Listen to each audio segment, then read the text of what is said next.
Do you need a new heating and cooling system? Are ground or air source heat pumps an option for you? Grab a cup of coffee and let's talk about it. The main part of this video is about air source and ground source heat pumps. In addition, we'll talk about what to look out for when deciding on a specific heat pump system and comments on my last air source and ground source heat pump videos. Air source heat pump systems transfer heat from the outside air into the home, while ground source heat pumps transfer heat from the ground into the home. There are central ducted air source heat pump systems that can heat either only the air of the home or as well the water of the home, and ductless mini splits that enable zoning in the home. Overall, ground source heat pumps are more efficient than air source heat pumps. This is because ground source heat pumps transfer heat via water. Water as a liquid can hold more heat than air. In more technical terms, the heat capacity of water is greater than that of air.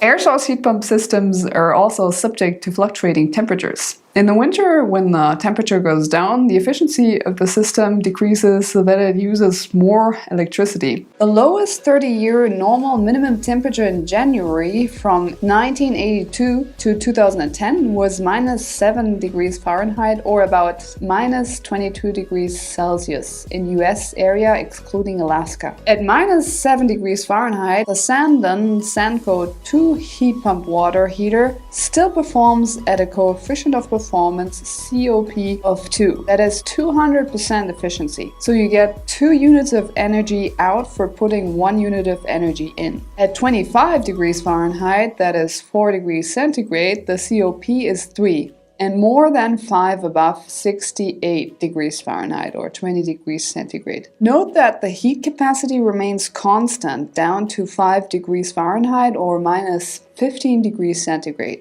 The temperature underground remains almost constant throughout the year at about 10 degrees centigrade or 50 degrees Fahrenheit. Ground source heat pumps are typically more expensive than air source heat pumps. They require digging and additional equipment that air source heat pumps do not require.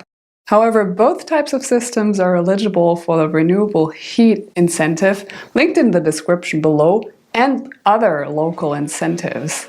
Ductless air source heat pump systems cost between $3,500 and $8,000 and ground source heat pumps cost between $12,000 and $25,000 on average.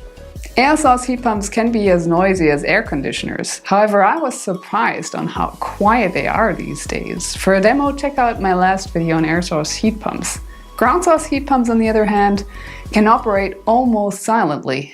In terms of space required, air source heat pumps need an outside and an inside unit. The outside unit typically sits against a wall and is similar in size and shape compared to an air conditioner. The outside unit is connected to an internal unit containing the circulation pumps and the hot water, which is typically smaller than the average boiler. Ground source heat pumps absorb heat from the ground, so a network of pipes must be installed either vertically or horizontally. Depending on the ground, the vertical loop is about 100 to 400 feet deep or 60 to 100 meters deep, and the internal unit should fit into a small utility room. Depending on the availability of the installers, air source heat pumps can be up and running in a matter of days. Ground source heat pumps may take a couple of weeks due to the drilling required to lay the loops underground. For both ground source and air source heat pump systems, there are federal, state, and utility rebates available. For more details, check out the links in the description below. All in all, both ground source and air source heat pumps are amazing systems that provide savings and comfort at low emissions.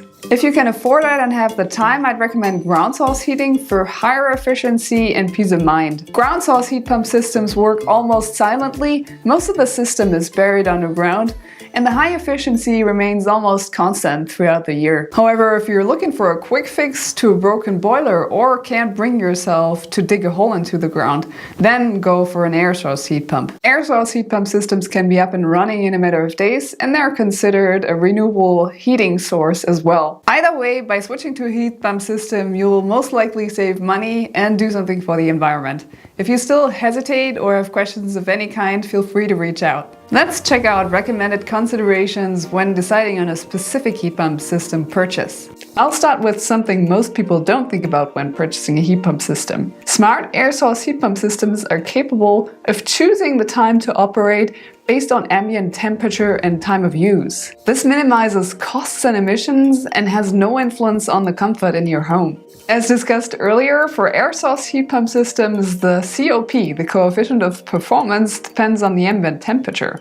In addition, there's something called a duck curve that energy companies are interested in flattening. If your electricity provider offers a time of use plan, you can significantly reduce the electricity required to run an air source heat pump if it's capable of choosing off-peak times to operate. As discussed, the COP, the coefficient of performance, is one of the most, if not the most important criterion when purchasing an air source heat pump. The higher the COP, the better. To be more precise, choose the most suitable COP over ambient temperature profile. Air source heat pumps with a higher COP are typically not always more expensive, but it definitely pays off in the near term. If you are noise sensitive or worry about your neighbor, consider ground source to be safe. The noise level of an air source heat pump depends on the manufacturer and the model. Also, make sure that the air source heat pump is not situated right outside your bedroom or right next to your neighbor. For most people, this is an investment that is worth getting several quotes.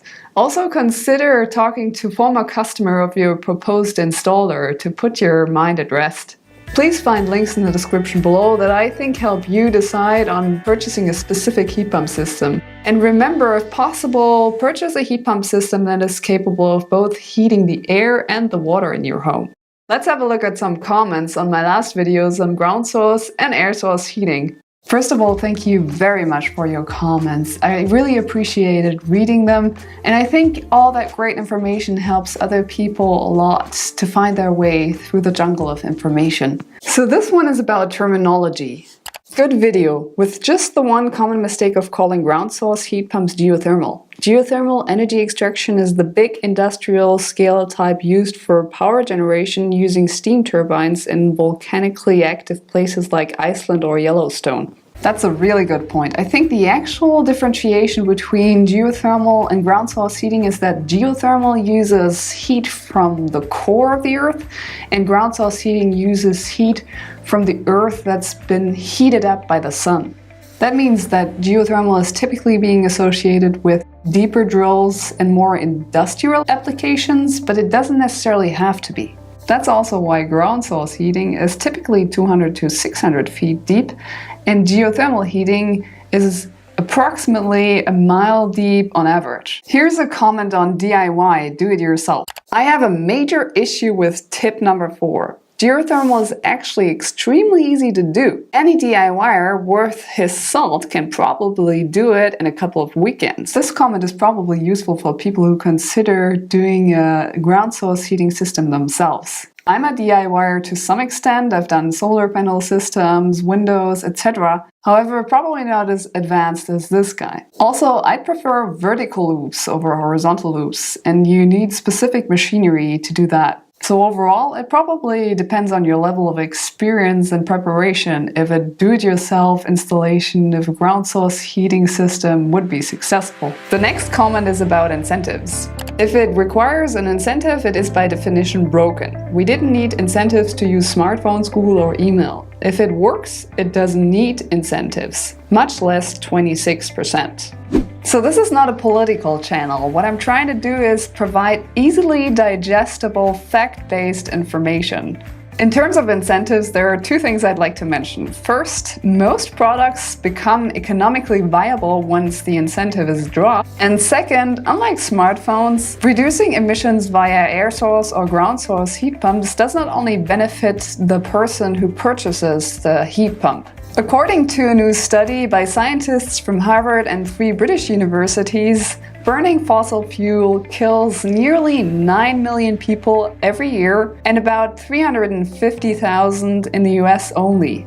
From a purely economic standpoint, climate change is extremely expensive. Climate change could wipe off 18% of the GDP of the worldwide economy by 2050 if the temperature rises by 3.2 degrees centigrade, according to the Swiss Re Institute. That's it for now on air source and ground source heat pumps. Let me know what your thoughts are in the comments below, and see you in the next video. Bye!